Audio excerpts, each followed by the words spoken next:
YouTube ప్రేక్షకులకు నా నమస్కారం. ఇది కనిపించేది ఒరిజినల్ మరుగుమందు చెట్టమ్మ. ఇది అడవి దొండకాని అంటారు. ఇది వాడే విధానం వచ్చేసి ఇది బట్టలకు కానీ, చెప్పులకు కానీ, తలకు కానీ, వంటికి కానీ, వాళ్ళు ముట్టుకునే వస్తువులకు, తినే వాటిల్లో, తాగే వాటిల్లో పెట్టవచ్చు. ఇది ఇడిపోయిన భార్యాభర్తలైన, ఇడిపోయిన ప్రేమికులైన, మరియు మనం ఎవరినైతే వశం చేసుకోవాలనుకుంటున్నామో వాళ్ళని మీరు వశం చేసుకోవచ్చు తల్లి.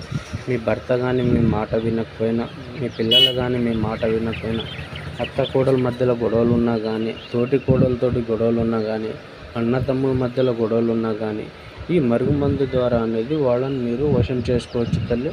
స్వయంగా మా చేతులతోటి మేమే తయారు చేసి ఇస్తాం నాన్న. దీంట్లో ఎలాంటి సైడ్ ఎఫెక్ట్ ఉండదు. స్వయంగా మా చేతులతోటి మేమే తయారు చేసి ఇస్తాము. ఇది ఒక్కసారి పెడితే చాలు నాన్న, మీ వెనకాల కుక్కలాగా తిరుగుతారు. ఇది ఒక్కసారి పెడితే చాలు నాన్న, మీ వెనకాల కుక్కలాగా